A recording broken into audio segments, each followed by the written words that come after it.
Hey guys, tonight we're not heading to a candlelit chapel or a grand wedding hall. There's no bouquet toss or honeyed wine waiting for you. Instead, you're clutching a damp parchment, your fingers stained with ink, and your heart pounding, not from love, but from fear, because your marriage might be ending, or at least, you're hoping it will. But this is the Middle Ages, and divorce? That's not really a thing, not in the way you're imagining. You probably won't survive this, socially, legally, or even financially, unless you know exactly which strings to pull and which rules to bend, or break. So, before you get comfortable, take a moment to like the video and subscribe, but only if you genuinely enjoy what I do here. And hey, while you're at it, post your location and the time you're listening. I always love seeing where you're tuning in from. Now, dim the lights, maybe turn on a fan for that soft background hum, and let's ease into tonight's journey together. You were told marriage is forever. The priest said it. The church echoed it. Even your mother mumbled it through pursed lips as she pinned the veil to your braids. But here you are, staring down the possibility that forever might come with a footnote. Because as it turns out, forever had exceptions. You just weren't meant to know about them. Divorce as we understand it, signing a paper, splitting the assets, swiping through Tinder 3 months later, didn't exist in medieval Europe. Not under the church, not in the eyes of God, but annulments, legal separations, quiet arrangements sealed with bribes, forged documents, or veiled threats. Oh yes, they existed, hidden behind altars and among ink-stained monks, muttering in Latin. They thrived. So tonight, you're not just listening to bedtime history. You're navigating a labyrinth of canon law, loopholes, and whispered secrets. Because if your husband is cruel, impotent, missing, or just very politically inconvenient, you might just get out. It all starts with a distinction that medieval minds clung to like a lifeline. Annulment is not divorce. Divorce means a valid marriage is ended. Annulment means it was never valid to begin with, like it never happened. Which is funny, considering the bruises and the 2 children who look just like him. Still, if the marriage wasn't valid, because you were related by blood or by godparent, because you didn't consent, because he was already married, oops, or because the whole thing was a drunken accident, it could be annulled. That meant freedom, technically, but don't imagine freedom came easily or cheaply. You would need to petition a bishop, maybe even Rome. That meant time, letters, and money. It also meant dragging private humiliations into public court. Your bedroom, your fertility, your honor, everything was up for questioning. The legal standard wasn't, did you love each other? It was this union ever sacramentally real? That's a different bar, and often a higher one. Here's a historical fact to ground this mess.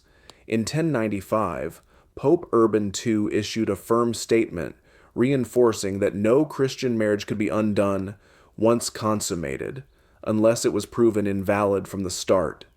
But even then, exceptions wriggled through. Take the case of Robert of Paris, who claimed he had unknowingly married his goddaughter's half-sister, which made the union spiritually incestuous. Historians still argue whether this was a legitimate concern or a manufactured excuse. Either way, it worked. His marriage was annulled. Now imagine you're in his wife's shoes. You're told it never counted, that you were never a real wife, that you're being erased. How do you go home after that? But annulments weren't only for the unlucky. They were for the powerful. Royalty, especially, wielded canon law like a dagger. If a king wanted out, because of politics, because he needed a male heir, because his new favorite lady was more useful, he could often find a reason. Too closely related, didn't consummate, lied about your virginity. Perfect. Take King Lothair II of Lotharingia, 9th century. He spent years trying to annul his marriage to Queen Teutberga so he could marry his mistress. He even made Teutberga undergo a trial by ordeal, basically a glorified witch test, to prove her innocence. She passed. And yet, he still pressured bishops until he got what he wanted. For a time. Until the Pope reversed it. Again. Medieval law wasn't consistent. It was flexible. For the right people. Still, even among the elite, the path wasn't smooth. Petitions were delayed. Cases were lost.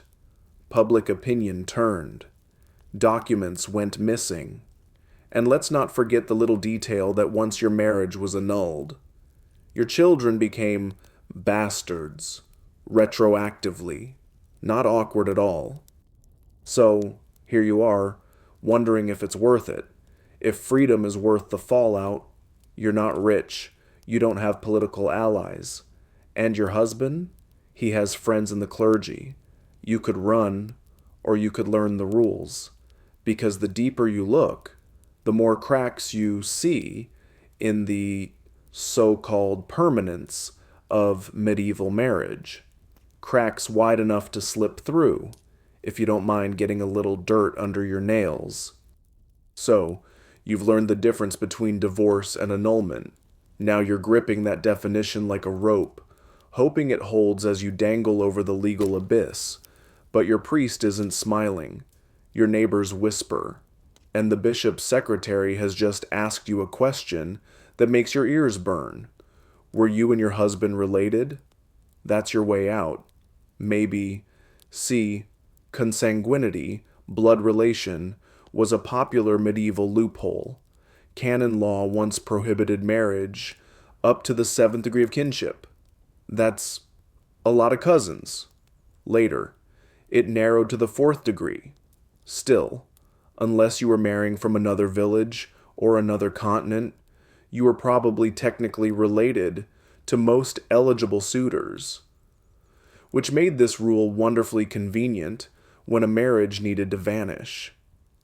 You know that feeling when you suddenly remember you and your husband share a great-great-grandmother? No? Doesn't matter. You claim it anyway. Because once you allege consanguinity, the burden of proof shifts. It's not about proving you won out. It's about whether you should have been married in the first place. And medieval clerics love digging through family trees, with ink-stained fingers. They sketch out generations like it's a papal Sudoku puzzle. They check for godparents too, because spiritual kinship counts. If your mother's goddaughter's uncle baptized your groom, that might be enough. It's part math, part theology, part social chess. There's a famous case, fringe but real, of a couple in northern France who secured annulment by proving the bride had once served as godmother to her future husband's niece. The church considered that spiritual incest. The annulment was granted, and the woman promptly married someone younger, richer, and a lot more alive. Historians still debate whether this was a true religious concern or a social performance, an elegant way to cancel a contract without causing scandal. Either way, it worked. But here's the thing. Claiming consanguinity comes with side effects. People whisper that you're sly, that you planned this, that you waited until he lost his land or favor, and then remembered you were cousins. Also, your dowry, you may not get it back, and your children, if you have any, now risk the bastard label, which can bar them from inheritance, knighthood, or marriage into good families. Still, you decide to proceed because your husband snores like a dying warhorse and hasn't touched you since Pentecost, and because you heard his family might be partially Saracen, or at least not entirely frank. That might help. You gather your witnesses. A midwife who's known your mother for 20 years. A village elder who remembers your grandmother's wedding. You even bring in a traveling monk who knows about your lineage. He mostly mumbles, but he wears enough layers to seem credible. The church court listens. They squint. They murmur. And then, perhaps, they agree. Annulled. Invalid from the start. Unmarried in the eyes of God. You exhale, but only a little, because socially, you're still married. Emotionally, too. You still live in the same village. The same stories trail you to the market. The same shame hangs over your father's house. Your mother won't meet your eyes. You don't wear black, because you're not a widow. You don't wear white, because that's long gone. Instead, you wear something in between. Grays, browns, forgettable colors. You become the was wife, and every time you hear wedding bells ring at the parish, you swallow whatever feeling that rises in your throat. Still, you did it. You used the law. You danced through its thorns and emerged, scratched but standing. That matters. Not everyone is so lucky. Sometimes the church changes its mind years later. Sometimes annulments are overturned. One pope's ruling doesn't always match the next's. In one bizarre 12th century case, a noblewoman named Bertrade of Montfort married the Count of Anjou, bore him children, and then left him for the King of France. The king claimed her first marriage was invalid. The church disagreed. The result? Excommunication, scandal, and several confused teenagers with dueling family trees. But let's not get ahead of ourselves. You've earned this evening. You've played the consanguinity card and survived. The ink is dried. The bishop has nodded. And maybe, just maybe, you feel the weight on your chest lighten. A little. But you're not naive. You know there are more tricks, more exits, some darker than others, and some that require you to relive the very night you wish you could forget. Because if blood ties don't do the trick, there's always what did or didn't happen in the bedroom. You shift on the cold bench. The cathedral's stone walls echo every cough, every scrape of quill against parchment. The official before you clears his throat and looks up. He asks the question slowly, solemnly, as if the words themselves carry weight. Did you consummate the marriage? Your stomach sinks. This isn't a conversation. It's an interrogation. And unfortunately, it's also your best hope. Because in the Middle Ages, an unconsummated marriage, no matter how lavish the wedding the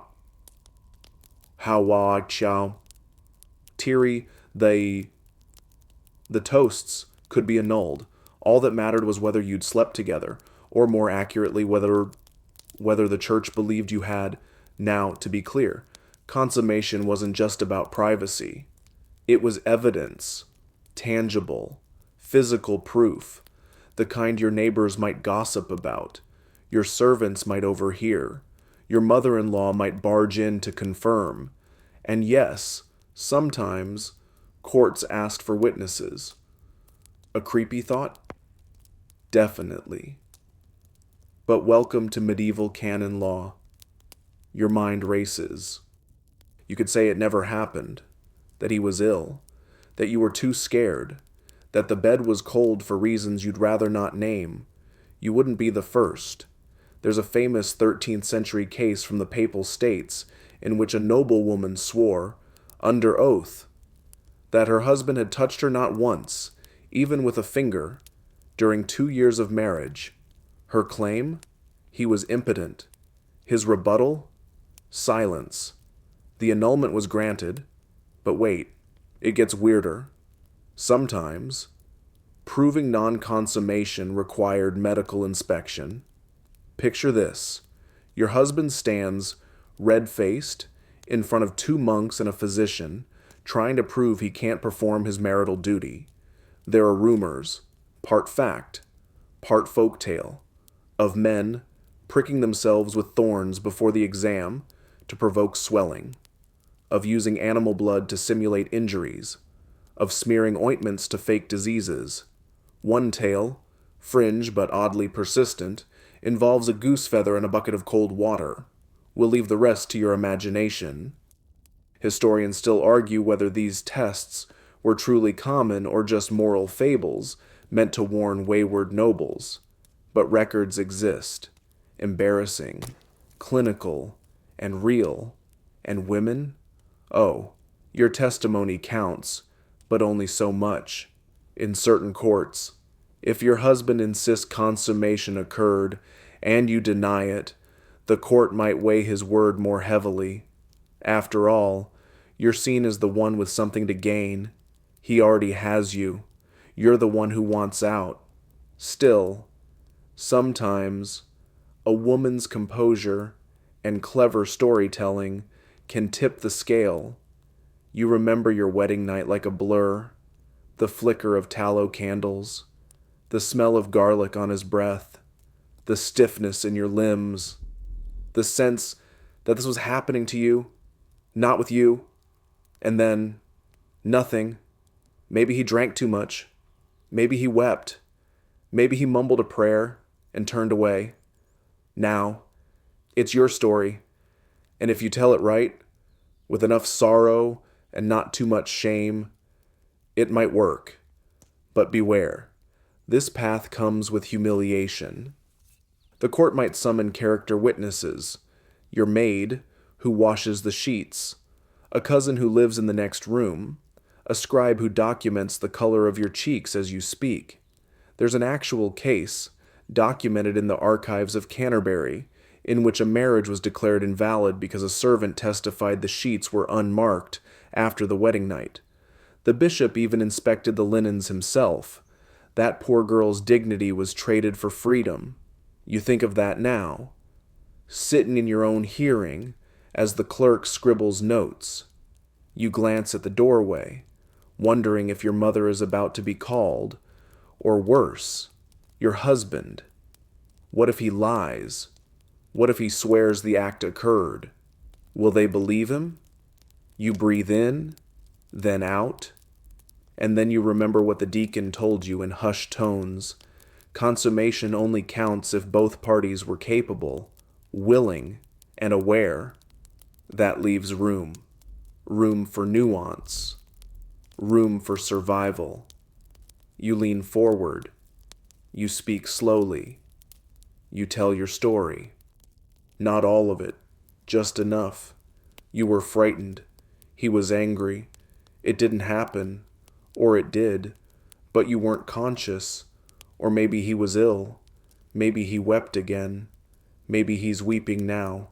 The court listens. You'll have to wait for their verdict. It might take weeks. Letters will be exchanged with other clergy. Your priest may be questioned.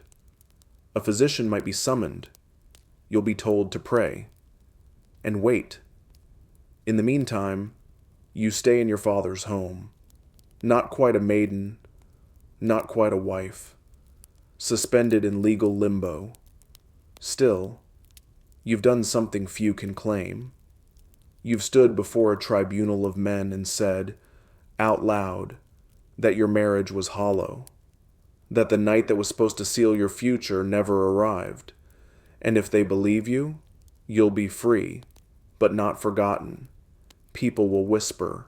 Some will call you brave, others scheming. The village widow might give you a nod of respect. The baker's apprentice might make jokes. The line between scandal and survival has always been thin. You try to sleep that night. The straw mat crackles beneath you. Somewhere in the distance, a dog barks.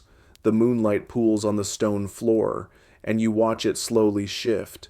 Your fate now rests in the hands of men who weren't there, but who think they know what happened. Tomorrow, you might wake to news that you're unmarried again, or still trapped. You wake to footsteps, slow, deliberate, unfamiliar, a messenger. He hands your father a folded parchment and bows out. No words, just the creak of the gate behind him. The bishop has ruled, annulled. They believed you, or at least, they found the story plausible enough not to challenge it.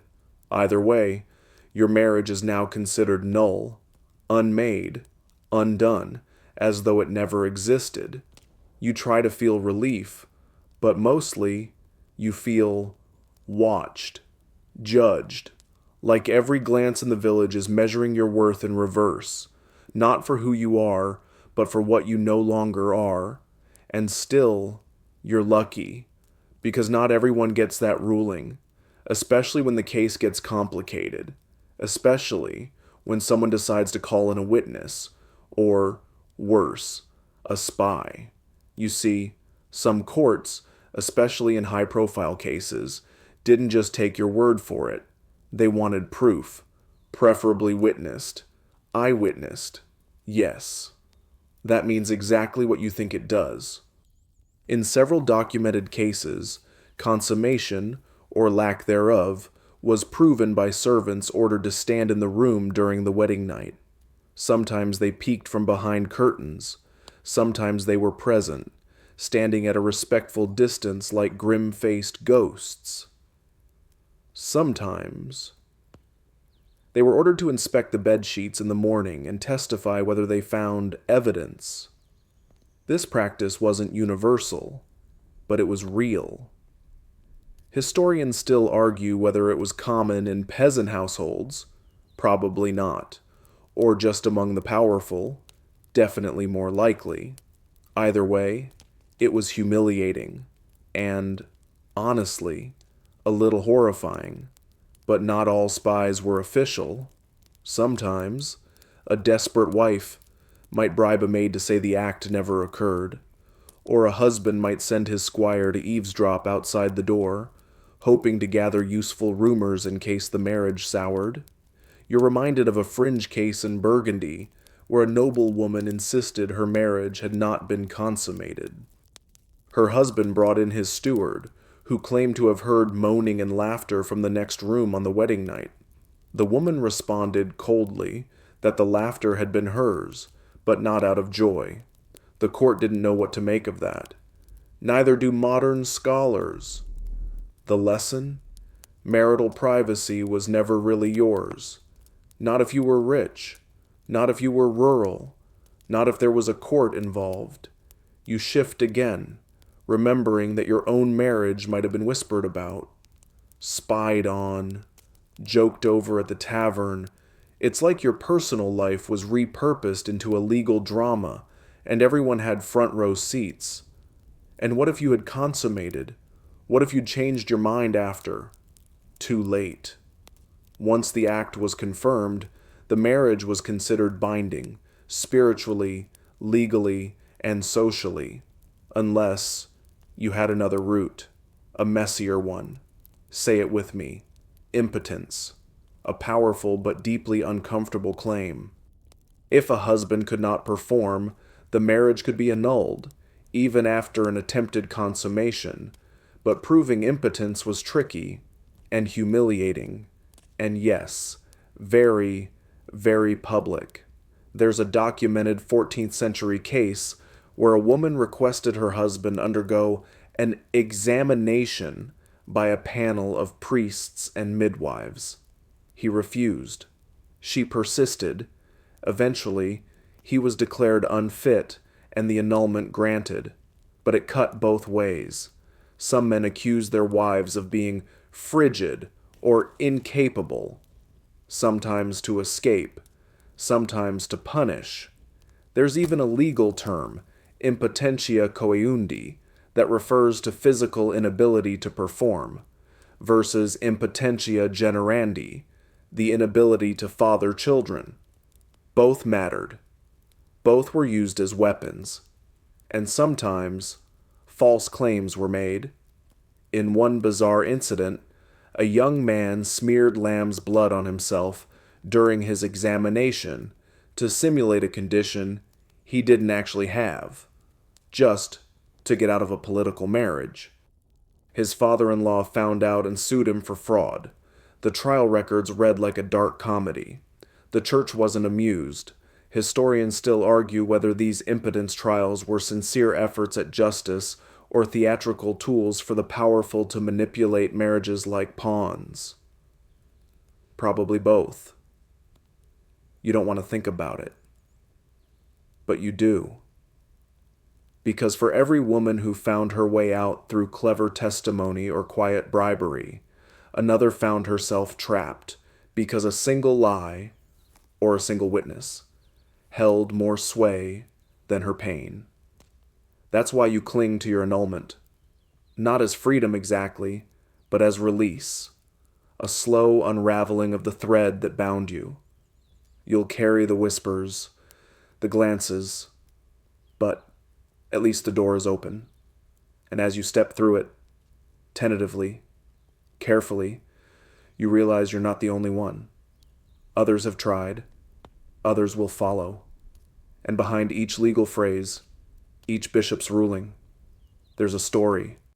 Not just about law or religion, but about fear, courage, and the quiet, maddening hope that maybe, just maybe, you don't have to stay where you don't belong.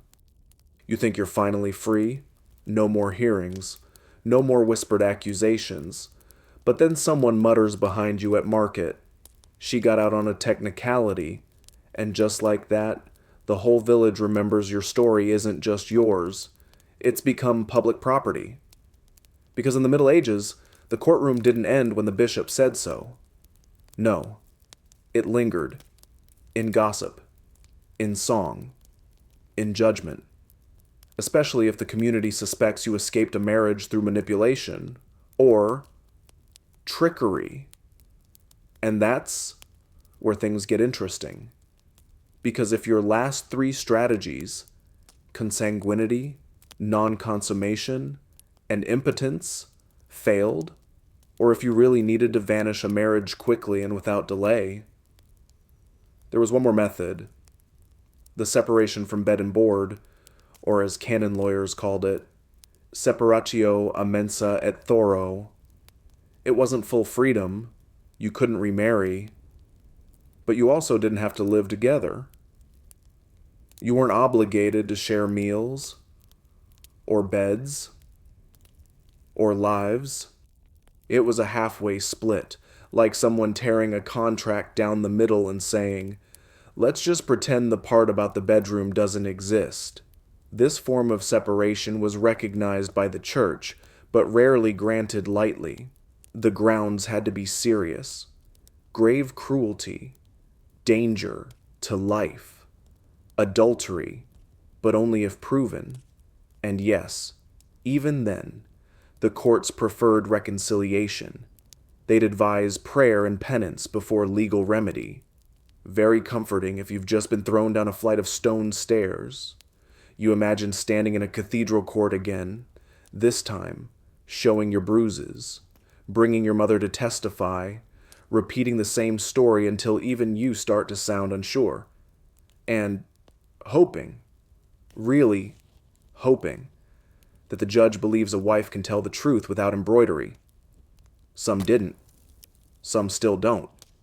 There's a famous case, sad, gritty, and real, of a Flemish woman in the 14th century who asked for separation because her husband beat her with an iron ladle.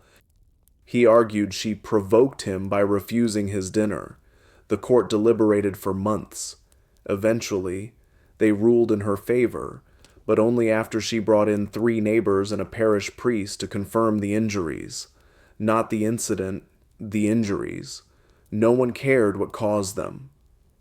Historians still argue whether these cases show the church's evolving compassion or its stubbornness.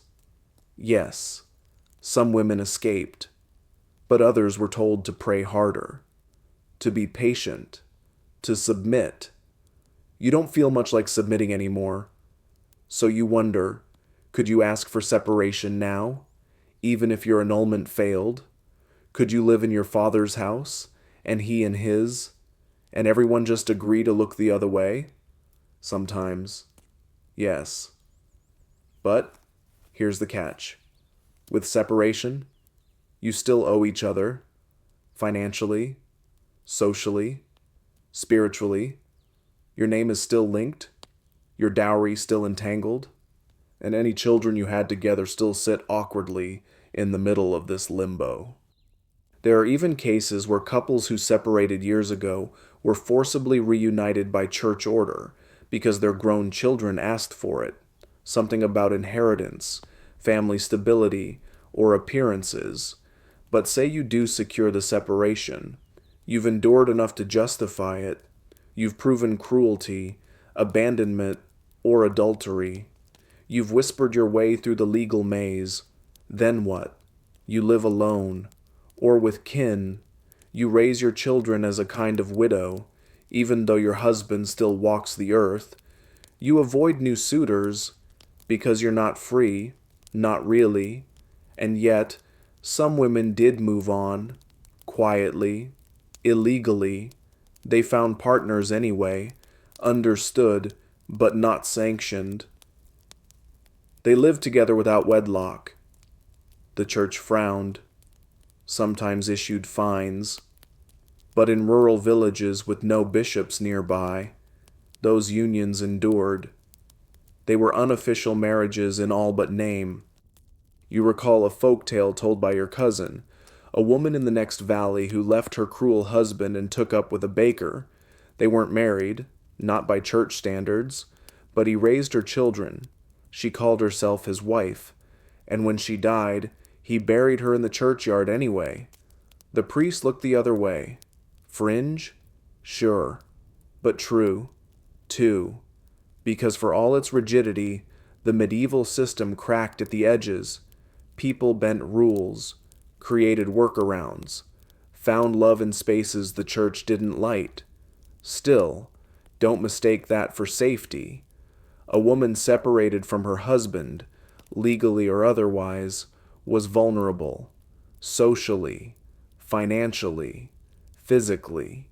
You think of the laundress in town who sleeps in her aunt's barn, the widow who refuses to remarry, the girl in the convent who once wore pearls. Their choices weren't always choices. Sometimes they were escape routes disguised as destiny. So when someone calls you divorced, you shake your head gently. Separated, you say. Not quite bitter, not quite proud, just aware. Because you didn't tear the curtain down, you just stepped out from behind it. And now, for the first time in months, you breathe air that isn't shared with someone who once claimed to own you. It's not freedom, but it's close enough to touch. Freedom, if we can even call it that, has a strange taste, like bread left too long in the sun, stale but edible. You chew it slowly. Now that you've separated, you start noticing others like you. They don't announce themselves, of course, but you see it in how they walk, how they keep to the edges of feast days, how they linger at the well a little longer, hoping not to be noticed, but also hoping someone sees. And then one day, word spreads, a woman has run away. Not for a day, not for a tantrum. She's vanished entirely. Her husband is furious, her in-laws red-faced, the priest awkwardly silent. She's done the unthinkable. She's fled to a convent. You're not surprised. Because in the Middle Ages, monasteries and convents weren't just places of piety. They were sometimes the only escape hatch for women in unwanted or dangerous marriages. Fleeing to a convent meant claiming sanctuary. It meant you were stepping into the hands of God, often literally locking yourself behind his doors. Once inside, your husband couldn't drag you back. Not easily. You didn't have to be a nun yet. You could be seeking shelter. Some women stayed just long enough for tempers to cool. Others took vows to make it permanent. It wasn't always an act of devotion. It was strategy. There's a famous case in 12th century England of Matilda de Braose, who fled an abusive husband and sought refuge in a Benedictine nunnery. She claimed he threatened her life. He claimed she was unruly. The church debated, argued, and eventually decided to let her stay on the condition that she not remarry ever. Matilda agreed. She took vows a year later. Historians still argue whether she was truly pious or simply out of options. Either way, she was safe, and her husband was furious. And that's the thing. Convents didn't just protect, they annoyed the powerful. They complicated inheritance. They interrupted bloodlines. They stopped abusers from being able to shout a wife into submission. Sometimes a bishop would intervene, trying to drag a woman back out. But once the veil was on, it was hard to remove. Not everyone went quietly, though. There were husbands who stormed monasteries, who sent letters to Rome, who bribed abbots. Some even tried to accuse their wives of heresy for fleeing without permission. A fringe case from Aragon tells of a man who accused his runaway wife of witchcraft, just because she refused to return. He said she cursed his cattle, claimed his beard fell out after she left. The church didn't believe him, but the beard part made the rounds for years. And what of the women who couldn't reach a convent? They vanished in other ways. Some fled to distant towns and changed their names. Some disguised themselves as widows in marketplaces. Widow was often shorthand for don't ask. It carried weight, dignity, and just enough fear to keep people from prying. One of your neighbors, a quiet woman who sold herbs and honey cakes, once told you her husband died at sea. Everyone nodded. No one asked which sea. Then there are those who didn't run physically, but socially. They simply refused. Refused to return. Refused to submit. Refused to answer summons. A kind of soft rebellion. It rarely worked for long, but sometimes it stalled the process. Sometimes the husband gave up. You start to realize there were more strategies than anyone admits. You begin keeping a mental list. The noblewoman who faked spiritual kinship. The merchant's wife who bribed a bishop with silk.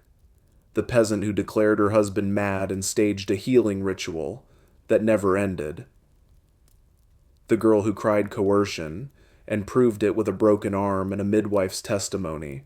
All of them, rewriting the rules just enough to slip through. And you? You're beginning to understand that survival didn't always look like triumph. Sometimes it looked like patience, or lies, or a vow taken at the edge of a monastery garden while birds sang and no one else listened.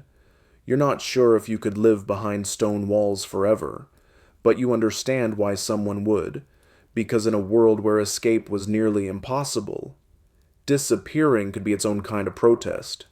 Even now, part of you wonders, if you had run, would they have followed? You'll never know. But when you see another woman staring a little too long at the convent on the hill, you nod gently, and you do not ask. The convent sits quiet on the hillside, a gray silhouette in morning fog. It watches over the town like a stern ant, aloof, unblinking, protective. But today, your eyes turn away from it, because not all roads to escape were paved in prayer. Some were tangled in debt, dowries, and legal dust. Some look less like liberation and more like negotiation. You see, marriage in the Middle Ages was never just love or obligation. It was transaction, property, social glue, and unwinding a marriage meant untangling money. That included land, livestock, labor rights, and, most famously, the dowry. You remember yours? A modest amount, 2 goats, 3 bolts of linen, and a silver ring your aunt swore was from the Crusades. When you married, all of it transferred to your husband, or, technically, to his family. But now that you've separated or annulled, it's supposed to come back.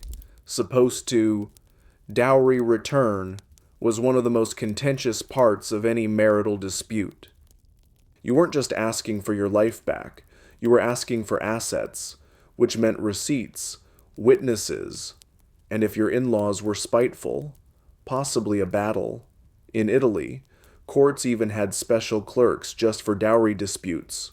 One 13th century woman, named Angela of Siena, spent 5 years petitioning to recover her dowry after an annulment. Her husband claimed the goats had died. She claimed they were hidden on his cousin's farm. The court declared a partial refund, plus compensation in the form of chickens. Yes, chickens. Historians still argue whether these rulings were fair or designed to humiliate. Probably both. Sometimes, dowries were deliberately destroyed, burned, lost, gifted away, just to prevent their return. You've heard of cases where men drank the dowry away within months, only to beg for forgiveness when the marriage soured. And then there's the trickiest part, the jointure. A gift or guarantee the husband gave to the wife in case he died. If you separate, do you keep it? Does it vanish? That depends on the region, the bishop, the moon phase, and who you happen to offend during the trial. You once heard a bizarre tale, part myth, part record, of a woman in Normandy who refused to accept an annulment unless her ex-husband handed over a barrel of honey and a ceremonial dagger that had belonged to her grandfather. The court approved it, not because they cared about daggers, but because she knew her value, and she wrote it down. You're starting to think you should do the same, because even if the law forgets your marriage ever happened, your dowry remembers, and money isn't the only thing tangled in this knot. There are people involved too. Servants, in-laws, children. Ah, yes, children. If your marriage is annulled, technically the church considers it never valid, which makes your children illegitimate. And that changes everything. In many regions, illegitimate children couldn't inherit land, couldn't hold church office, couldn't marry well. Some families staged quiet remarriages just to re-legitimize their offspring, like spiritual paperwork. Others didn't bother. They paid bribes instead. There's a case from Castile in which a nobleman fathered 2 daughters during a marriage that was later annulled. Rather than remarry his ex-wife, he paid the local archdeacon to issue a moral legitimation for both girls. It wasn't legally binding, but it helped. You think of all the mothers who had to explain this to their children. You were born in love, but not in law. And what if the annulment wasn't your idea? What if he's the one seeking freedom, and you want to stay? Then, your dowry becomes hostage. Your name gets dragged, and suddenly, you are the obstacle. The story turns. You become the clinger, the fraud, the bitter wife who won't let go. It's a cruel inversion, and so many women learn to play the long game, to smile during hearings, to cry at the right moment, to pretend the goats never mattered, while secretly collecting receipts. You start collecting too, little things, copies of your wedding contract, a neighbor's affidavit, the basket your dowry linen arrived in, still lined with lavender. You store it all in a chest beneath your bed, not for revenge, for readiness. Because one thing the Middle Ages taught you, the court may erase your marriage, but it doesn't erase your need to survive. So you write things down. You keep a ledger. You teach your nieces to count goats before handing them over. And when your cousin asks if love is enough for a wedding, you smile, tilt your head, and say, only if it comes with receipts. The chest under your bed grows heavier, not from gold or gilt, but from records, the receipts, the contract, the embroidery list from your dowry, The faint, smoky scent of old parchment and dried lavender hangs in the air every time you lift the lid. You never meant to be a scholar of marriage law, but here you are, half archivist, half survivor, and just when you think you've seen every loophole, every legal dance, you hear about a queen, Eleanor, of Aquitaine. You probably know her name, the mother of kings, crusader in silk, duchess with a spine of iron, but less known. She was also one of the most famous women in Europe to escape a royal marriage. And not just any marriage. A Catholic marriage. A French one. To King Louis VII. Eleanor's marriage lasted 15 years. They had 2 daughters. They traveled to the Holy Land together. And then something broke. Maybe it was the crusade. Maybe it was the clash of personalities. Maybe she just got tired of being shadow to a man who prayed more than he ruled. Whatever the reason, she sought annulment, and she got it. The official reason? Consanguinity. They were too closely related. A convenient technicality. The same rule that had been shrugged off at their wedding was now suddenly critical. The church agreed. Poof. Invalid. As if their children, their travels, and their tensions never existed.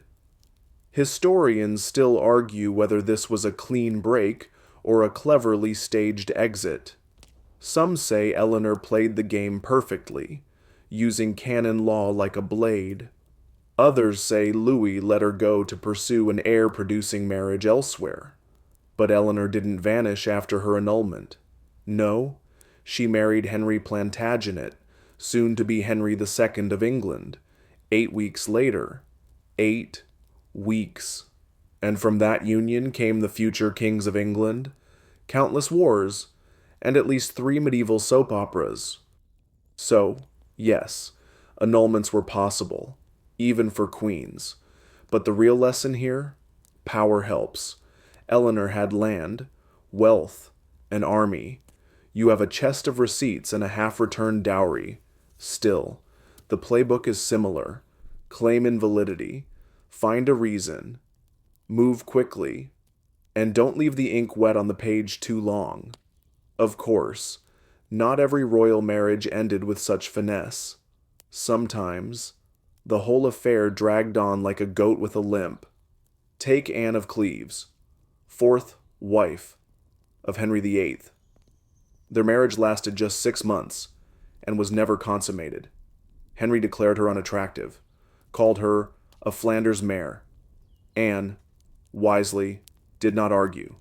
She agreed to the annulment. And, in return, she got a generous settlement, several estates, and the title Beloved Sister of the King. She survived the Tudor court. That alone deserves applause. So what's the takeaway for you? Even queens tread carefully when untying the knot. Even they had to find excuses, flatter bishops, and endure humiliating rumors. And yet, they made it through, which means you might too. You fold another letter, seal it with wax, and send it to the archdeacon. A request for confirmation that your separation was noted in the diocesan ledger.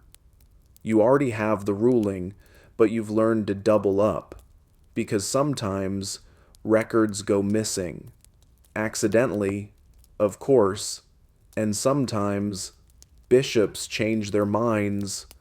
You once heard of a woman whose annulment was granted and then revoked 3 years later when her ex-husband gained political favor. She had to remarry him.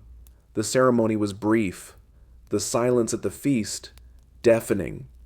No one wants that. So you guard your documents, you memorize your case number, you keep every wax seal in its original envelope, tied with thread, and you start to notice something else. People come to you now, quietly, at market, on feast days, at the well. Did it hurt? One asks. Was it worth it? asks another. Do you think mine could be undone? Whispers a third. You offer no promises, only knowledge. You explain consanguinity, and dowry returns, and spiritual incest. You tell them what not to say, how to cry without trembling, how to stare at a bishop just long enough to seem devout, but not so long that he feels challenged. You're becoming a guide, not by profession, by necessity, because once you've found the exit, there's a responsibility to hold the door open, even just a crack, for the next woman. And in a world where marriages are made with candles and contracts, maybe that tiny crack is enough for hope to slip through. The air shifts. You notice it first during Mass, when your former in-laws step around you as though you're a ghost, not quite dead, not quite living. You still attend church, you still light candles, but now, even the wax seems to hesitate before dripping, because to them, you're something uncertain, a woman who walked out of marriage and didn't crawl back, and that confuses people. So when the priest preaches on the sanctity of union, you don't flinch. You've heard it all before, but you also know what isn't in the sermon, that sometimes even the most devout men find reasons to leave, and that sometimes they fake those reasons with flair. Welcome to the world of false impotence. Yes, you heard that right. If claiming a marriage wasn't consummated could end it, then naturally, some clever husbands decided to fake their way into freedom. The strategy? Pretend to be physically incapable and make it convincing. One court record from the 14th century tells the story of a knight in Poitou who wanted to escape a politically motivated marriage. He complained of numbness, claimed he'd been cursed, insisted that certain herbs made him dizzy. During his examination, yes, a physical one, he smeared his skin with a poultice that simulated inflammation. The bishop's panel was unimpressed, but the rumor stuck. Historians still debate whether this specific case is embellished in the record, but similar ones show up again and again. Some men faked impotence to escape obligations. Others paid physicians to write dramatic, half-legible letters describing melancholy of the groin. One man in the German states claimed his dreams prevented him from fulfilling marital duties. Demons, he explained, very medieval, very creative. And of course, if you were rich, the game expanded. You could hire clerics to testify you'd been stricken by divine punishment, especially useful if you wanted sympathy and absolution. Or you could go theatrical. One nobleman staged his performance so well that he passed out during his trial night. Yes, that was a thing. A trial night, in which the couple was observed attempting intimacy. The man faked unconsciousness halfway through. His wife, reportedly, did not weep. The result? Annulment. Freedom. A new marriage within 6 months. No demons this time. Now, you might ask, did women try this trick? It was harder. Much harder. Because female sexuality in the Middle Ages was considered passive. If you weren't interested, the church might call it coldness or frigidity, but they wouldn't grant an annulment. You had to prove coercion, assault, or spiritual violation, or claim your husband was unable, and hope the court didn't side with him. There's a chilling irony here. The system was built around the idea that marriage was a holy union, but when that union cracked, the church became a theater, a stage where bodies were examined, tears judged, and intimate details dissected by men in robes with ink-stained hands. Still, the performances worked, sometimes. So here you are, reading stories like these, eyes wide by candlelight. You laugh, bitterly, at the idea of someone choosing to fail in bed to win in court. But you also understand because you know the stakes, and you've seen how quickly the tide turns, how a wife can go from beloved to blamed in the space of a single rumor. You've heard of women who tried to challenge false claims, only to be counter-accused. One woman in Avignon argued that her husband had lied about impotence. He retaliated by accusing her of witchcraft, said she'd bound him with a spell. No proof, of course, but enough suspicion to derail her case for years. In one fringe account, found scribbled in the margins of a Benedictine law codex, a monk recounted a woman who called her husband's bluff by suggesting she be examined instead. "Let them determine," she wrote, "whether I bear the marks of union." The bishop declined. She remained trapped. You take a deep breath, because this part of the story isn't funny. It's frustrating. It shows how the system could be twisted, how something designed for spiritual order became a chessboard. But here's what matters. You know the rules now. You know the signs of a forged impotence claim, the tone of a falsified doctor's letter, the trembling in a voice that's lying too well. And because you know, you begin to help others. Quietly. You pass notes through the baker. You lend a page of your own annulment file to the widow with bruises. You tell the merchant's daughter that if he claims demons stole his manhood, she should ask to see the seal on the physician's letter. You don't just survive.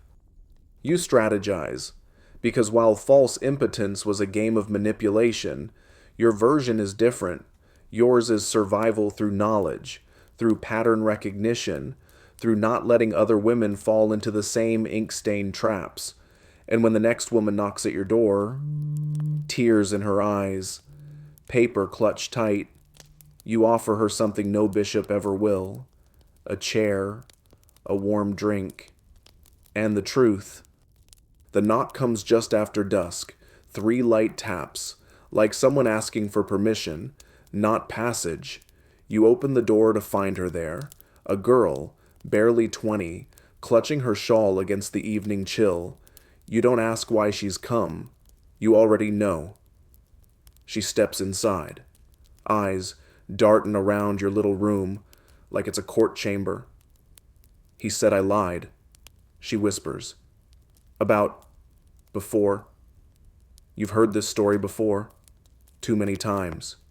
He said she wasn't a virgin. He said she tricked him. He said the blood on the bedsheet was goats. She said he lied." A tale as old as marriage itself. In the Middle Ages, a woman's virginity wasn't just prized. It was proof. A sign that a marriage was entered into cleanly, purely, legally. If that proof was absent, well, suddenly, everything else could be questioned. You offer her a seat, and you remember another girl, years ago, who sat where she is now, different face, same trembling hands. Back then, accusations of false virginity were deadly serious. A husband could claim he'd been deceived, misled, even spiritually betrayed. He could bring it to court, and the court would call in experts, not lawyers, midwives. You explain it gently. How?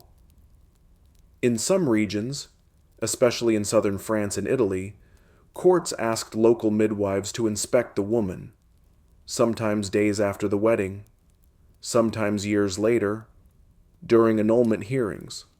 Their job was to determine if the woman's body still bore the signs of virginity, whatever that meant. Historians still argue whether these midwives were empowered by the system or exploited by it. Some took their roles seriously. Others were pressured, bribed, or frightened into saying what the husband wanted to hear. There's a record from 15th century Bologna in which a midwife refused to testify against a bride she knew well. The court fined her due, she paid, and still said nothing. A quiet act of rebellion, tucked into the margins of the law. But not everyone was so lucky. One fringe case in Bruges tells of a woman examined 3 times by 3 different midwives. All disagreed. One claimed she was likely innocent. Another, likely experienced. The third said her hymen had the character of a fishnet. That was an actual quote. The bishop, confused, ruled in favor of the husband. The woman disappeared from records. You wonder how many vanished women began with accusations like this. You look back at the girl in front of you. She says her husband is demanding an annulment, says he told the priest she was impure, that her aunt had warned him, that the bedsheets were unconvincing. You ask if they were alone on their wedding night. No, she says. His cousin stood in the hallway. You nod. That checks out. A witness. Just in case. You ask if she bled. She shakes her head. Then she adds, but I had been riding for 3 days before the wedding, on a wooden saddle. You sigh, because you know, of course you know, in medieval Europe, bleeding was expected, a mark of proof, never mind that half the population didn't bleed at all, or only did sometimes, or for reasons having nothing to do with intimacy. The myth persisted, embedded in theology, folklore, and bedding customs. In some households, the bedsheet was shown to guests the morning after, a kind of marital trophy. In others, it was whispered about, or kept, or even forged. Yes, some brides pricked their thighs or palms, staining the sheets before dawn, a quiet drop of blood to keep the peace, or save their lives. You remember the ballad of the Red Thread Bride, a folk song about a woman who embroidered her own bedding with tiny threads soaked in beet juice, fooling her mother-in-law and living happily ever after. A fairy tale, maybe, but rooted in truth, because in a world that demanded evidence of your innocence, women got creative. You tell the girl that, gently.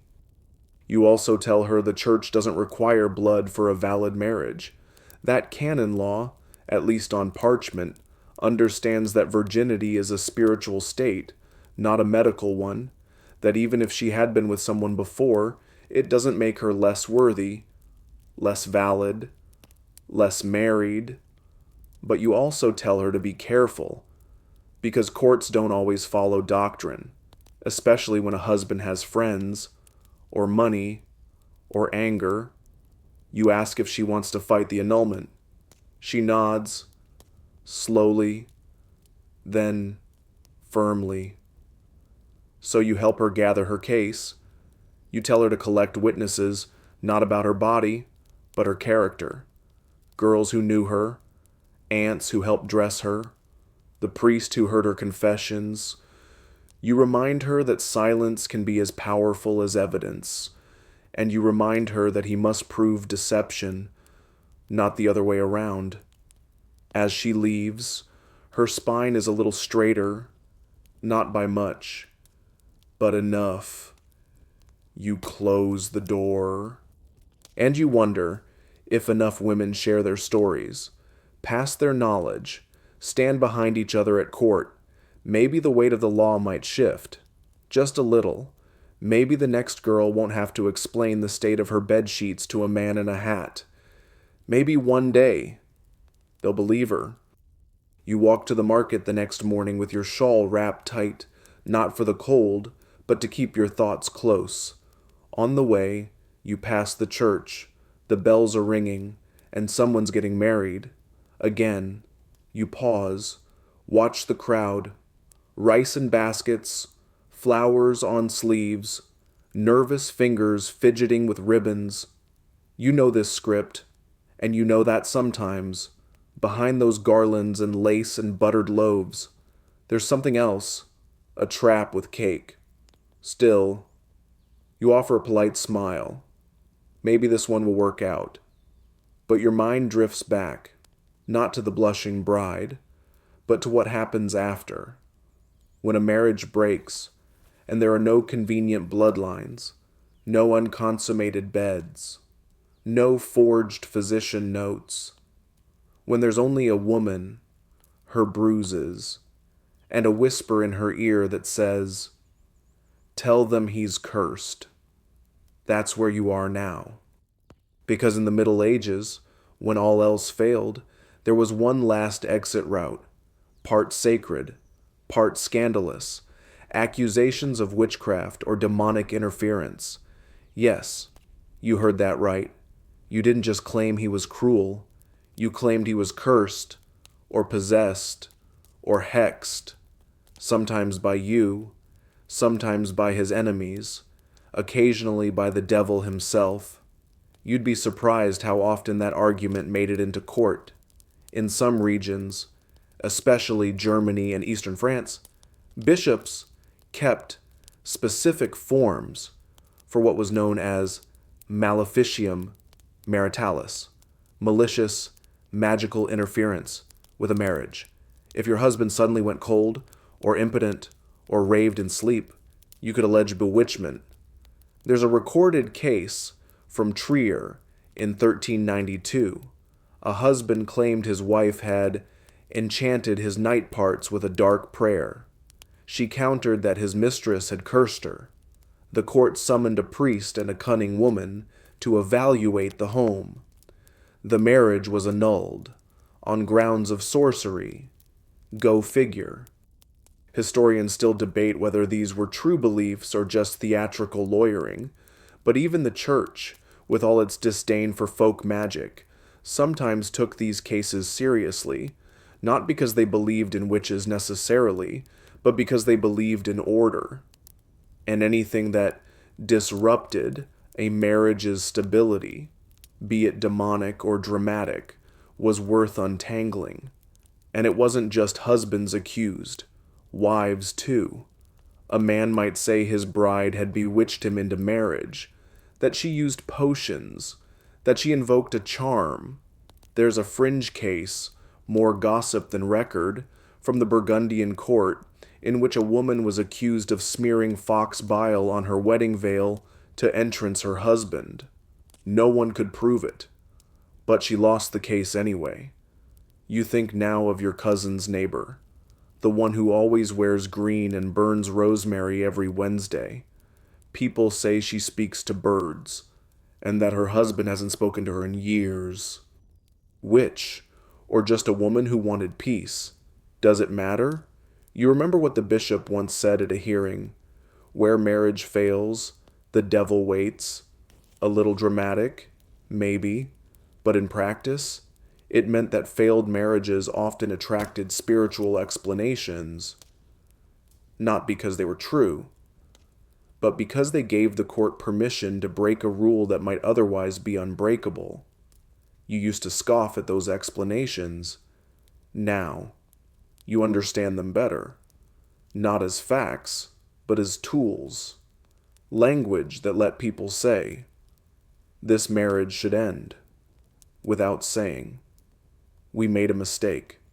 You also understand the danger, because once the word witch enters the courtroom, it's hard to scrub it away. It sticks to your clothes, your children, your recipes. You know of one woman in Rouen who claimed her husband was cursed by her neighbor. The bishop agreed, but she was blamed for bringing evil into the home. Her case was dismissed, her reputation gone. So you advise caution. When the widow at the mill says she hears voices in her chimney, you nod politely and suggest she maybe not bring that up at her annulment hearing. When the young wife claims her husband twitches in his sleep and smells of ash, you advise her to focus on the part where he threw her comb into the hearth. Still, you can't ignore how convenient a little magic can be. In some villages, marriages were ended by folk tribunals, not official courts. A wise man might declare the union cursed and order the couple to sleep apart under specific stars. A rooster might be sacrificed, a broom burned. The church, naturally, disapproved. but local customs had their own logic, and sometimes they worked. You smile as you remember a tale told by your great aunt, a couple who couldn't stand each other, married 5 years. They each accused the other of bewitchment. The village priest had enough. He made them walk backward around the church 7 times, and then bury a sheep's ear under the altar. Did it fix the marriage? No. But the ceremony gave them an excuse to separate, publicly, without shame. You think of that now. All the strange little rituals people use to put a stop to things they never had the power to begin. So when another girl, nervous, red-eyed, asks if she should tell the bishop her husband's been touched by spirits, you pause. You don't say yes, but you don't say no either. You say, only if it's the truth, or if it's the only truth they'll believe. Because, in this world of incense and ink, sometimes the truth is less important than the shape it takes. And if that shape happens to look like a curse, or a charm, or a whispered prayer under a new moon, then so be it. The wind shifts again, this time colder, with a sting in it. You pull your shawl tighter, eyes scanning the horizon as if the sky itself might deliver judgment. The rumors have returned. Of course, they always do. Someone says you hexed your husband. Someone else says he went mad. But the newest version, the one that makes your fingers clench, is that you lied to the bishop, that you trapped him, that you ambushed the church with tears and linen and well-rehearsed lines. Because, for every woman trying to escape a marriage, there is a counterattack. She lied. And when that happens, you find yourself no longer pleading your case, but defending your character, not what happened. Who you are. You hear about another case, in the next diocese over. A girl named Beatrix. Her husband accuses her of fraud, says she tricked him into marriage with false promises of wealth, purity, and obedience. That she was deficient in all 3. The bishop calls a hearing. Again. But this time, it's Beatrix on trial, not for annulment, for perjury. This is the darker side of annulment, the sharp edge that waits when your claim is too convincing, or when your husband has connections. The church does not like to be made a fool. If your annulment is granted under false pretenses, or even just believed to be false, it can be revoked, or worse. You could be excommunicated, fined, publicly flogged, in some places, imprisoned. You remember the story of Annes of Nimes, who won an annulment after declaring her husband impotent. 3 years later, he remarried and fathered a son. Furious, he petitioned to have Annes charged with false testimony. She was summoned, interrogated, humiliated, her annulment held, but she was branded a woman of mischief and banned from church service for 10 years. Historians still debate whether Agnes lied or whether her husband's miraculous recovery was simply selective. Either way, she paid for it. So now, women like you walk a narrow path, not just between love and freedom, but between truth and believability. You've been careful. Your case is well documented, but still, you check your chest of papers each night like a child fearing monsters under the bed. Just to be sure the seals haven't faded, that the ink hasn't betrayed you. Because the most terrifying thing about medieval annulment isn't the hearing, or the shame, or even the suspicion. It's that it can be undone. If the church changes its mind, or changes leadership, your annulment might be reevaluated. And suddenly, your ex-husband has the right to call you back to his house, to claim your body, your land, your dowry. That's why you burn copies of your contracts after you hide the real ones. why you never eat or drink in public without watching who poured it, why you avoid traveling alone. You're not paranoid. You're prepared. You also keep a list, an informal one, of women whose annulments didn't hold. There's Marjorie, who remarried only to be told her first husband had never consented to the annulment. Her second marriage was invalidated, her children declared illegitimate. There's Isabeau, who won a claim of coercion, but whose father died before he could testify. The case was reopened.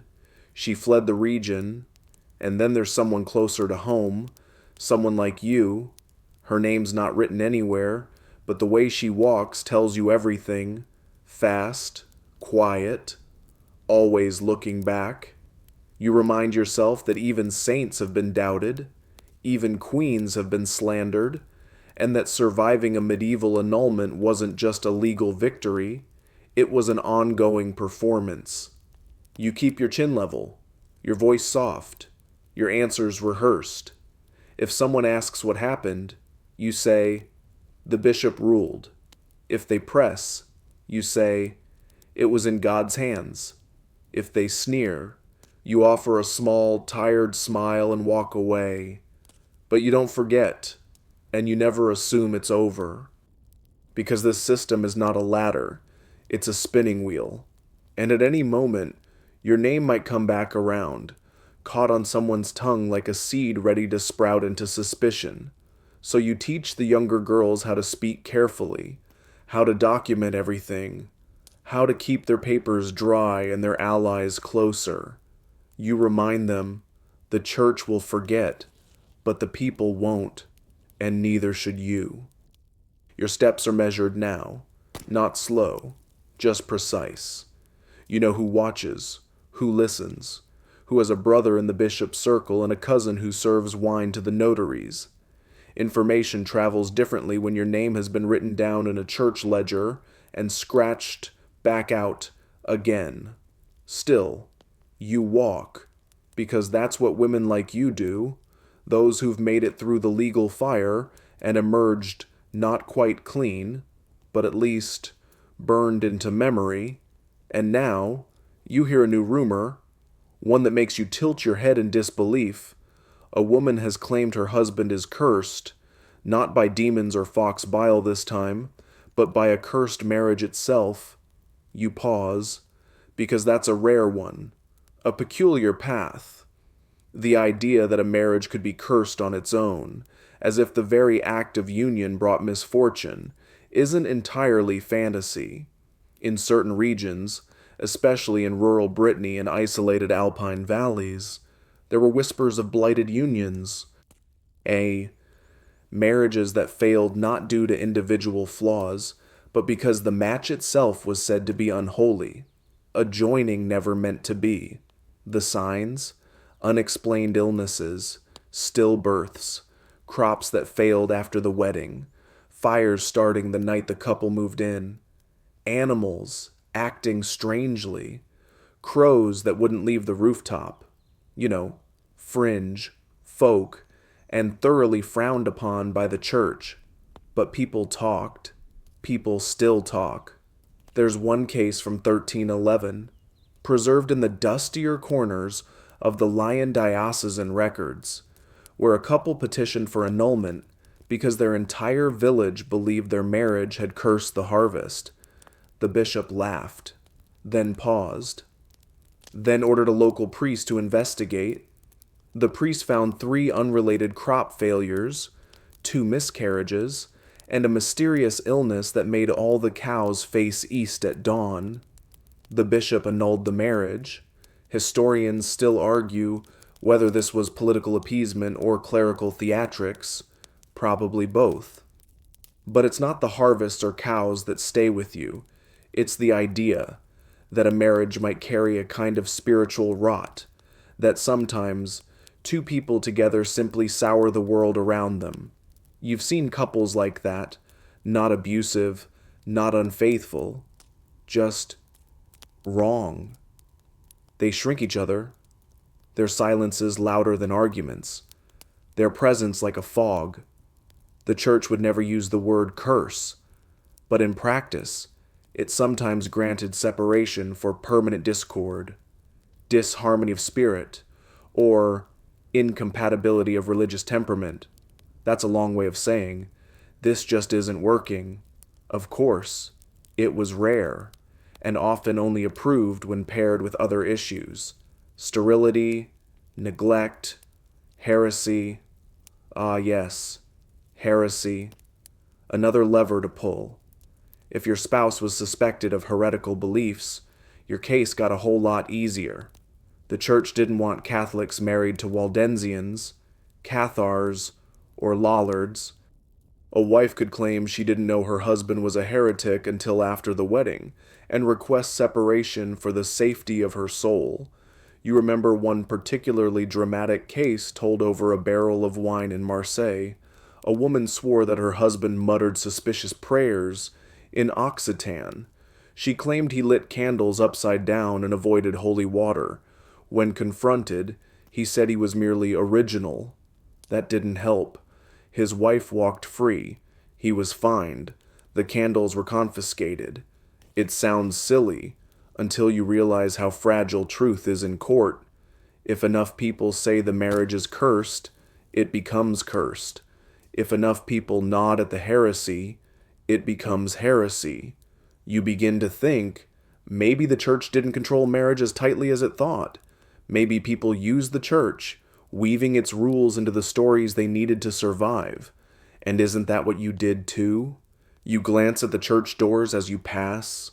Once, you walked through them in fear, then again in defiance. Now you walk past them, not because you don't believe, but because you no longer need permission to breathe. You think of the other women who believed their marriage was cursed. Some found ways out, some didn't. Some stayed in their blighted homes, clutching rosaries and hoping the bad luck would fade with time. Others left with nothing but the clothes on their backs and a whispered blessing from a kitchen maid.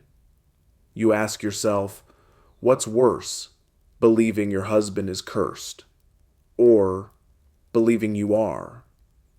Because that's the danger, isn't it? That after all the hearings and papers and nights spent praying into your pillow, you begin to wonder if maybe the problem was you. That maybe all the sour luck, the heartbreak, the court gossip, the guilt is something you carry, not something you fled. You shake that thought off. Not today. Today, you walk upright. Today, you gather herbs in the morning sun and laugh, just a little, when a crow lands nearby and stares at you too long. Let it stare. You are no longer afraid of bad omens. You've outlived one already. The crow is still there the next morning, watching, or maybe just hoping for crumbs. You nod to it anyway, out of habit more than fear.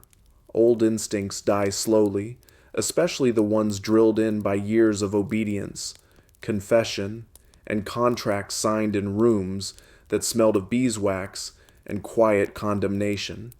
But now, you're harder to scare. Still, even with all you've learned, one reality lingers like smoke in the rafters. Not every marriage ends in a courtroom.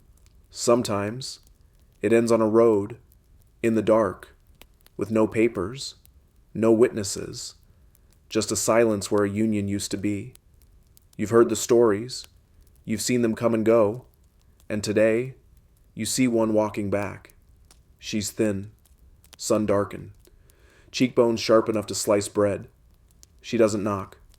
She just sits by your gate until you notice her. When you offer her water, she doesn't speak, only nods, only sips, and then, eventually, she tells you. She ran, walked out at dusk, took nothing, slept in stables, behind inns, under carts, changed her name, pretended to be widowed, foreign, mad, anything but married. Now she's returned, not to reclaim, but to outlast, because in the absence of legal annulment, In the absence of church sanction, some women simply disappeared. You've heard of this before. In the countryside, especially among peasants, merchants, journeymen's wives, no paperwork, just flight, just absence as resistance. Canon law, in theory, had answers for abandonment. A woman deserted by her husband could seek a ruling, but what if she was the one who vanished? Then the law became foggy. The church disapproved, but struggled to keep track. And local communities? They often shrugged and moved on. There's a known phrase in rural England: she turned her face to the hedge, a way of saying she left, quietly, willingly, without blessing. You once read a record from a Flemish village where a woman simply stopped showing up at Mass. Her husband waited a year, then remarried, illegally. No one reported it. The priest knew, but he also knew the first wife had fled north, found work in a brewer's household, and sent money back to her sister. It wasn't proper, but it worked. Historians still debate how widespread this kind of quiet divorce was. In the records, it barely exists, but in oral histories, in songs and folk tales, it's everywhere. The milkmaid who disappeared at Michaelmas, the weaver's wife who took the road west, the baker who, every year, sets aside a loaf, just in case she returns.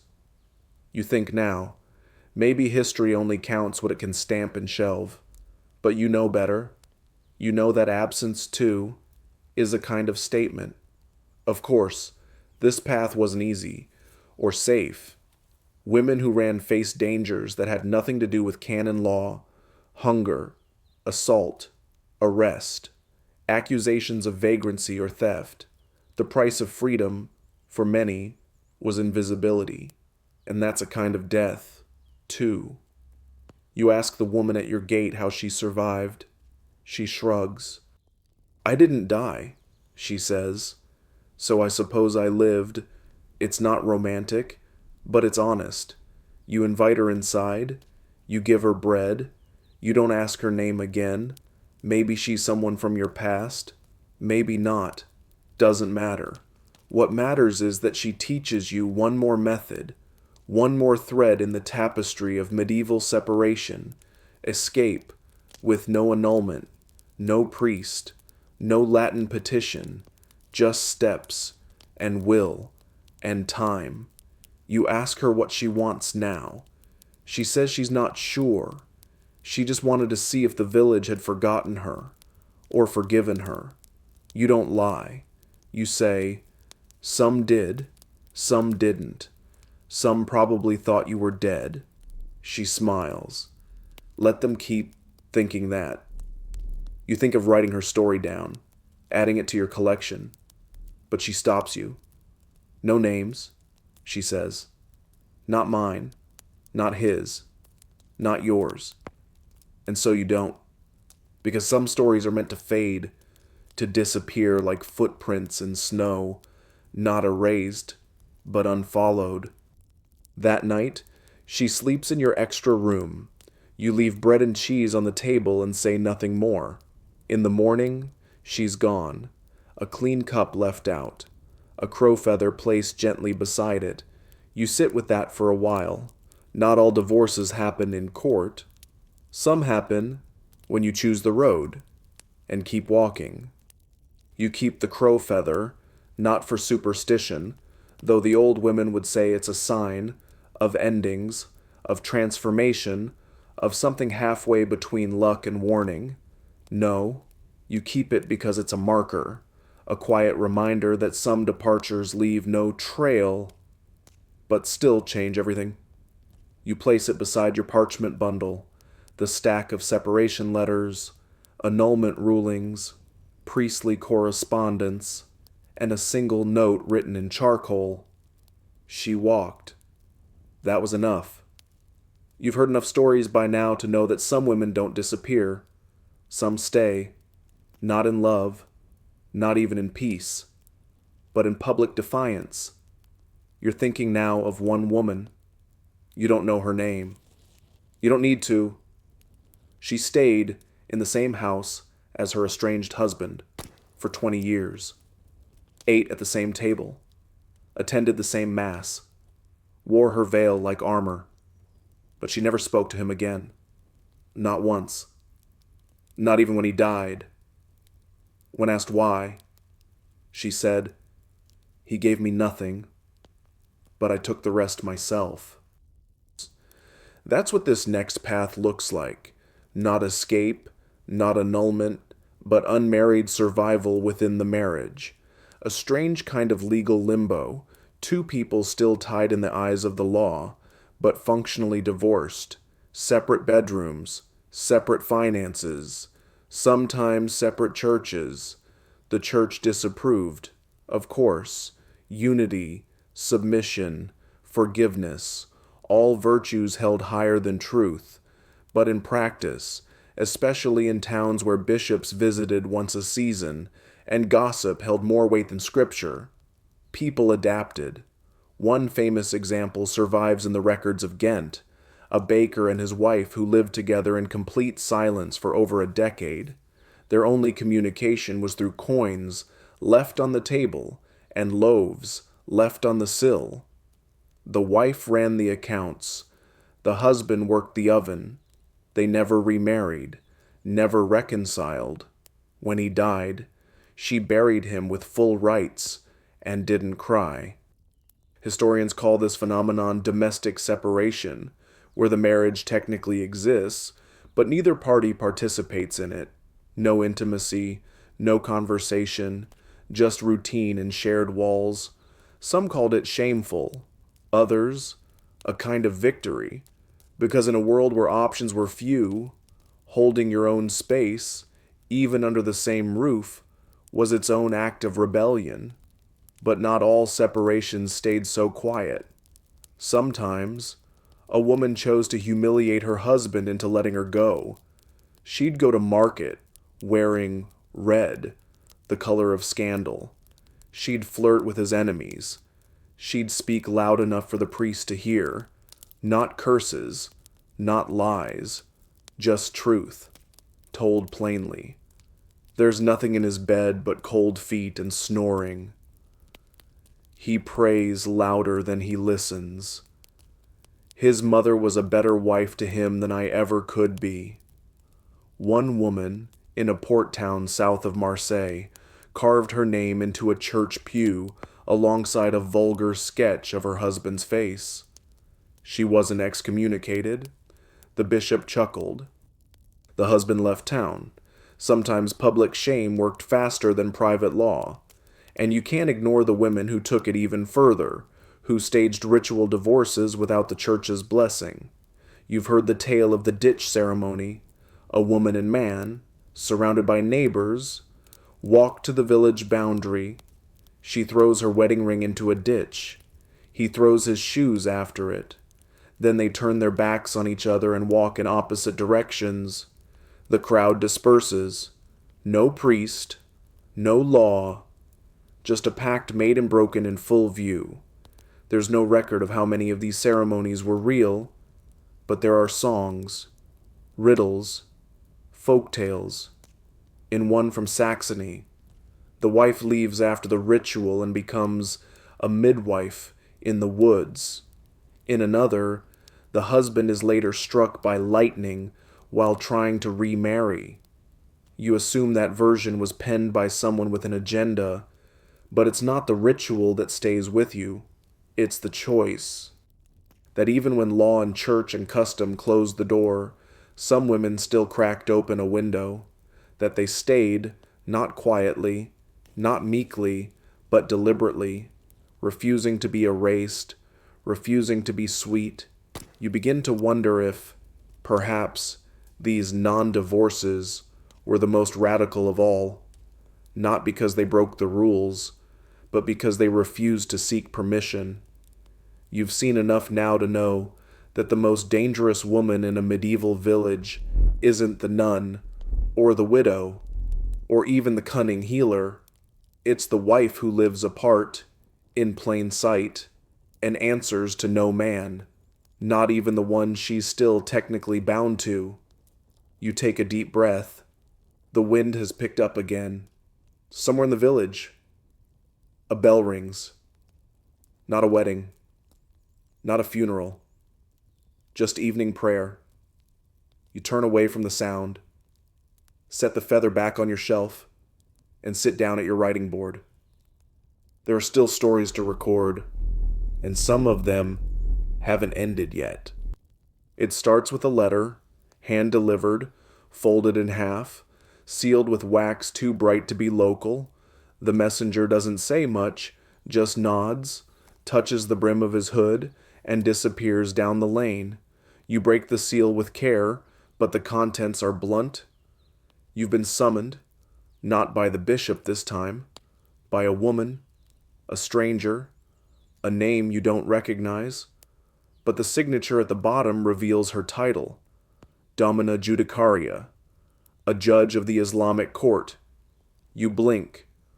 Let the word echo a moment, because for the first time in this long journey through Christian canon law, someone is reaching out from another system entirely, and she wants to talk about divorce. This is new, and strange, and oddly thrilling. So you travel, not far, just past the trade roads and the outer walls of your county, into a settlement where different rules hum beneath the surface, where the minaret rises beside the chapel, and you're more likely to hear Arabic in the market than Latin. The judge receives you in a shaded room lined with cushions and scrolls.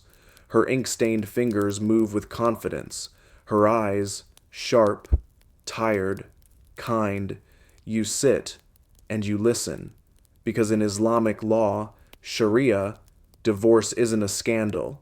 It's a recognized right. Not an easy one. Not always equal. But real. There are rules. Of course. Procedures. Threefold pronouncements. Waiting periods. Witnesses. But the very idea that a woman can initiate divorce directly, without the long dance of loopholes and humiliation, makes you feel, suddenly, like a traveler from a darker age. The judge explains the two paths. 1. Talaq, divorce initiated by the husband. He speaks the words, sometimes once, sometimes 3 times. Depending on the school of law, it becomes binding after certain conditions are met. 2. Kul, divorce requested by the wife. She offers to return her dowry or forego financial support in exchange for release. The judge evaluates, sometimes mediates, often grants it. Historians still argue how accessible these rights really were across time and place, especially for poor women, but you realize something as the judge speaks. At least there was a path. You hear the case of a woman who cited cruelty, another who cited neglect, and yet another who simply said, "My heart is no longer in it." The judge granted her request. Imagine that. No linen, no midwives, no goats on trial, just a sentence, a signature, a future. You lean forward and ask, "Do women fear the shame?" She nods. Some do, especially in conservative families, but many know their rights, and many exercise them. You ask, "Do they remarry?" She smiles. Often, sometimes better. You feel something stir in your chest, not jealousy, exactly, but grief. For the centuries you've studied, the pages you've turned, filled with women who never knew that such a system existed, who never even dared to imagine it. You share some of your stories, of court theatrics, of false impotence, of cursed cows and hidden dowries. The judge listens carefully. She doesn't laugh, but she sighs. "Yours is a theater," she says. "Ours is a contract. Both are flawed, but yours demands too much performance." You nod. You talk until the candle gutters. Before you leave, she gives you something, a thin scroll, Not official, not binding, just a sample of a cool request. You read it aloud as you walk back to your lodgings. In the name of God, the most merciful, I, Fatima bint Ibrahim, request separation from my husband, Yusuf ibn Talha, for the sake of peace. I return the dowry given, and I ask for no blame upon his name or mine. Let us part in dignity, as faith allows. You fold it gently, because even if it's from another system, another language, another faith, you feel its weight, its clarity. A woman asked to leave, and she was allowed. No curses, no feathers, no years of silence. You return home with a new story to add to your chest, not one of escape or subversion, but of permission, of agency, even if not perfect, of a system that, however uneven, acknowledges that sometimes love ends, and that shouldn't mean a woman's life ends, too.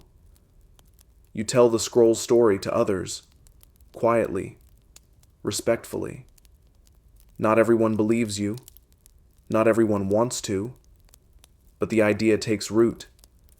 That there are places where a woman can stand before a judge, speak her truth, and walk away without shame.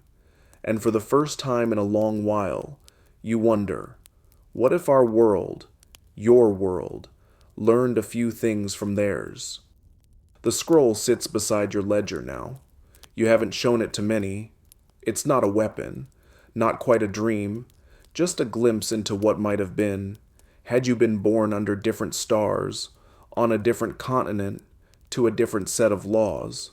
But here, in your world of parchment contracts and candlelit courtrooms, the rules are still hard and narrow. And now, your thoughts drift to a third tradition, older than either the bishop's Latin or the Qadi's Arabic. A people scattered across kingdoms, but united by law. The Jews.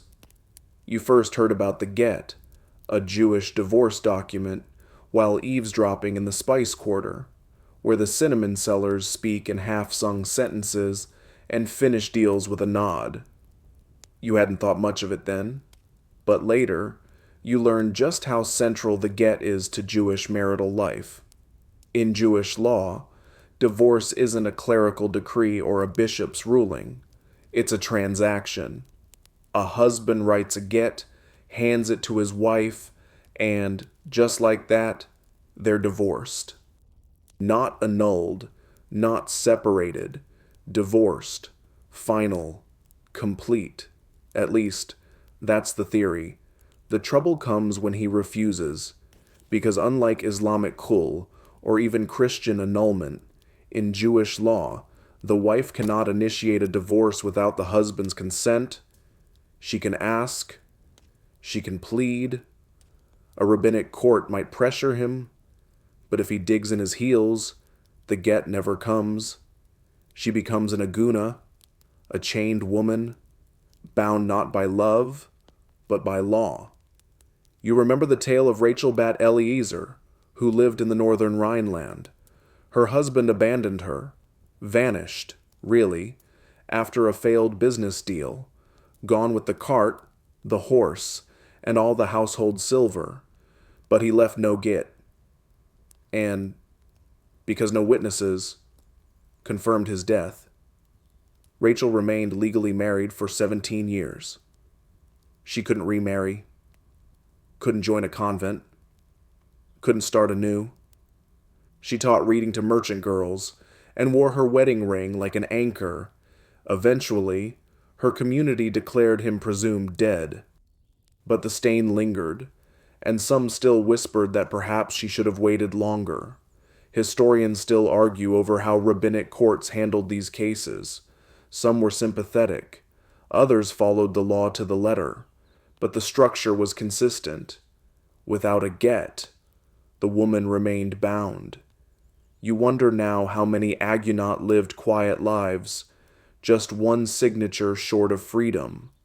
And not all husbands vanished.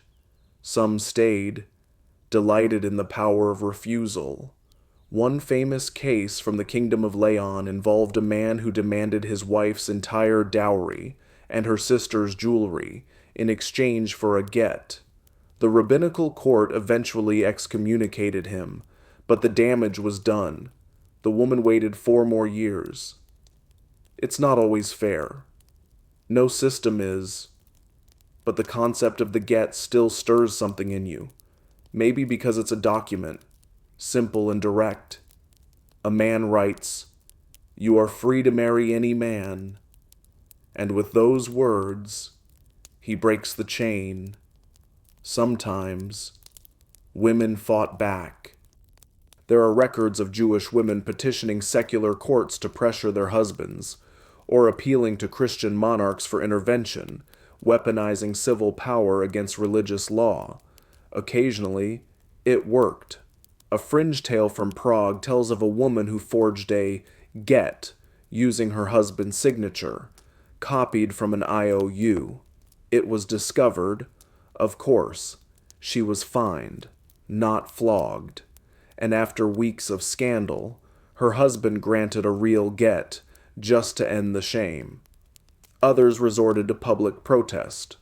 One group of women in Toledo wore mourning clothes and refused to attend synagogue until a known refuser relented. When he finally did, they sewed a red ribbon into their sleeves for a month, a sign of sisterhood.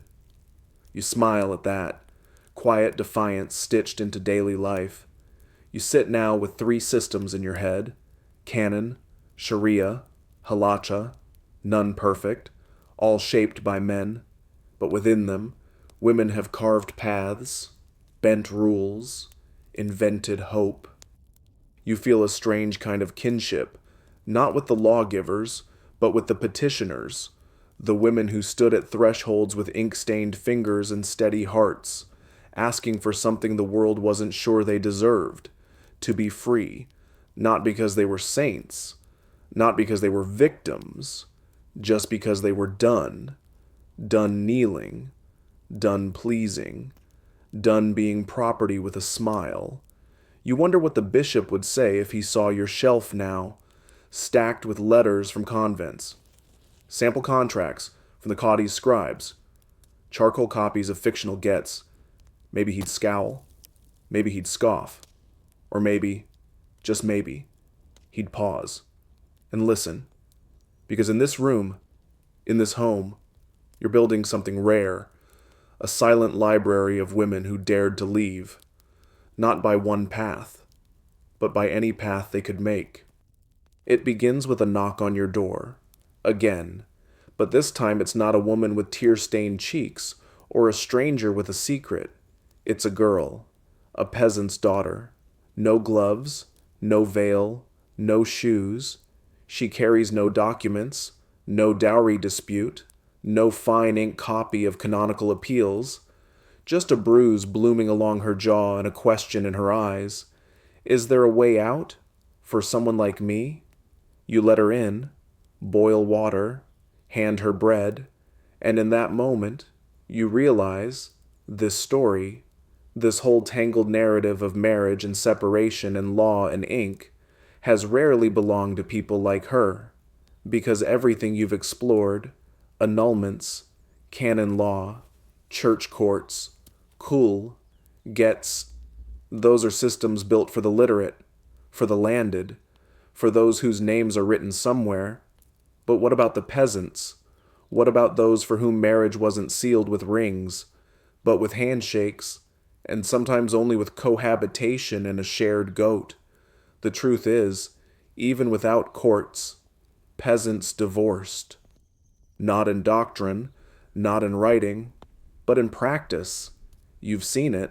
A farmhand who abandons his wife and moves 3 villages over, a milkmaid who walks out and takes up with the carpenter's apprentice, no court involved, no bishop notified, and often, no consequences.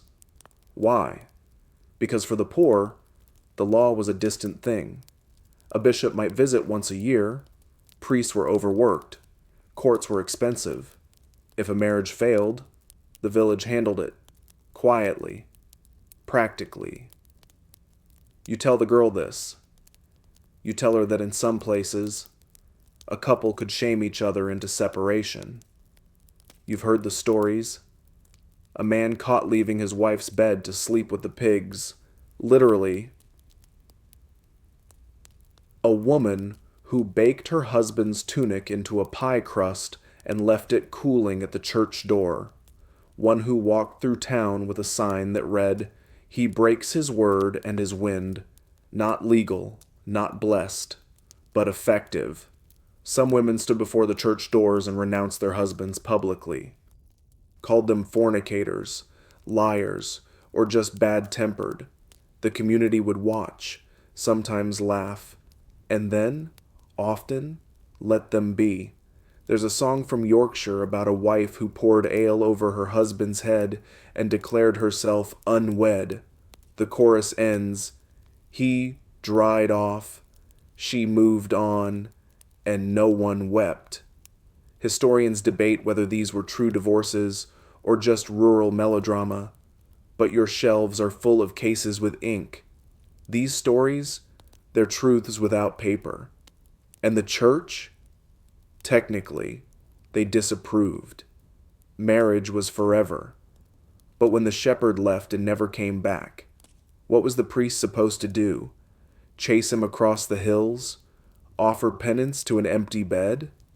You tell the girl this too, that sometimes disappearance was enough. You've known women who walked into the woods with a packed satchel and emerged years later with a new name, a new child, and a community that chose not to ask questions. Not forgiveness, just forgetfulness.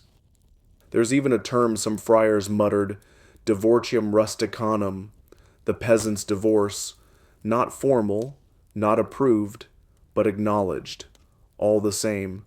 And sometimes the community helped. You remember old Maud, the village alewife, who told a young wife to dump his boots in the dung heap and lock the door. The man left. The door stayed locked. The village never mentioned his name again. Justice? Maybe not. But survival? Definitely. The girl across from you asks if it's dangerous. You pause, then nod. Always. You say, but so is staying.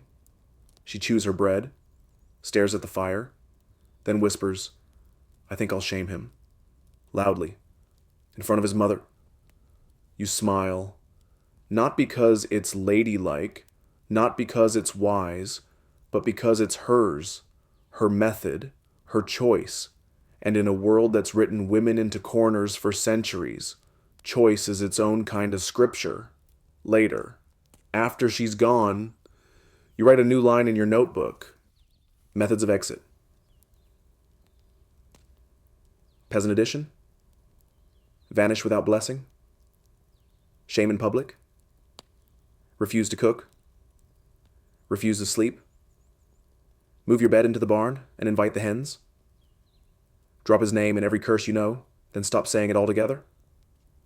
These weren't the church's solutions, but they worked. Because in places where parchment didn't reach, people made their own rules.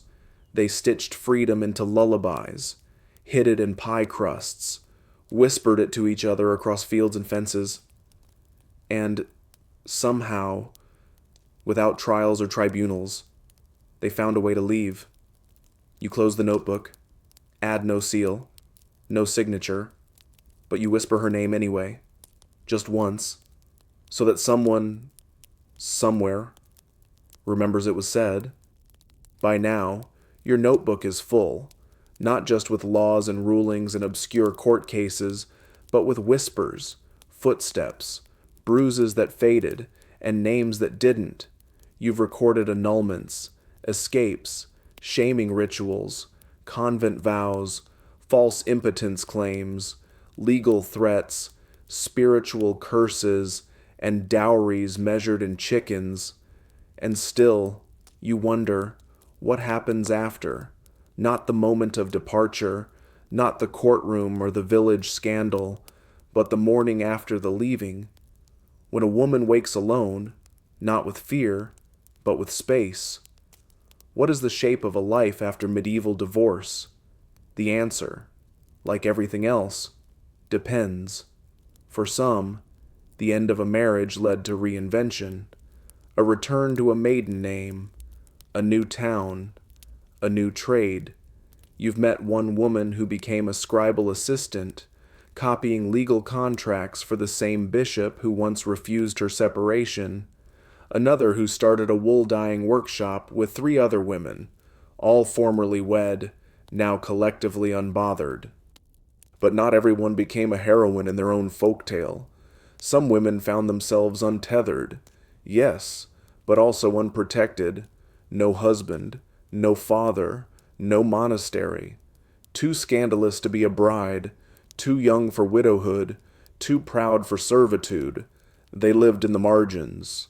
One you knew personally, Jutta, stayed in the abandoned mill house just past the river bend. People brought her food. No one asked where her husband had gone, when they needed herbs for cramping or for forgetting. They knocked. She never returned to church, but the priest still nodded to her in the fields. She wasn't alone. Because if there's one thing that flourished in the shadow of these broken marriages, it was community among women, not formal, not loud, but there, a sisterhood forged in glances across market stalls, in linen exchanged without charge, in silence that said, I know. Sometimes, a woman who left was taken in by others, seamstresses, bakers, healers. They shared rooms, shared bread, sometimes even shared bedrolls. You don't record that part often, not because you're ashamed, but because there's a safety in silence, a respect for the women who found tenderness where the law saw only failure. Historians still argue whether these post-divorce women form their own informal orders. The documents are thin, but the evidence is all around you. The dye makers, the cheese sellers, the candle women who light homes but share none. And then there's the rarest, most remarkable evolution. The woman who becomes a mentor. She knows the bishop's clerk by name, has 3 sample petitions ready for copying, keeps ink and goose quills in her apron pocket.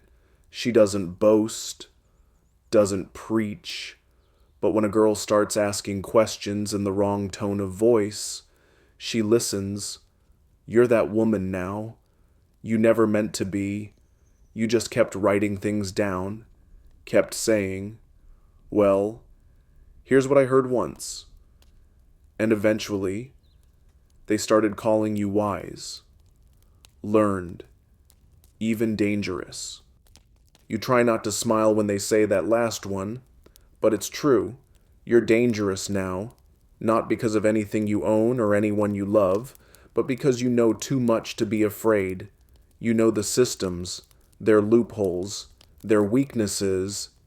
You've heard all the accusations of being a liar, a witch, a whore, a serpent's daughter, a serpent's midwife. You've lived through worse. And now, you write by the window, candle burning low, as a woman you've never met walks up your path with a bundle of letters and a look that says, tell me how to begin. So you pull out your ink, you pour warm cider, and you say the most dangerous sentence a medieval woman can say, let's make a plan. Because leaving is never just one act. It's a series of choices, a stitched-together survival. And the afterward, messy, strange, glorious, is just as sacred as the escape. Tomorrow, someone else will knock, and you'll open the door again. Because this is what life looks like after the ledger is closed, not free of shadows, but facing the light anyway. The sky is lavender tonight. You watch it shift from soft gray to the kind of purple that only appears when the clouds are too tired to argue with the sun. You've always loved this time of day, when everything feels quieter, slower, like the world is holding its breath, and it's a fitting hour to mark the end of things. You've written down every kind of escape, every whispered exit, every loophole you've heard or lived or imagined, but now, as you sip the last of the cider and look out over the hills, another question arises. What happens when no one wants to leave? Not because the marriage is good, not because there's love, but because the thought of being alone is more frightening than staying tethered to someone who's grown cold, distant, or cruel in small, acceptable ways. You know these women too. They stay, not out of faith, but fear, because divorce, even when it's not called that, is always more than a legal action.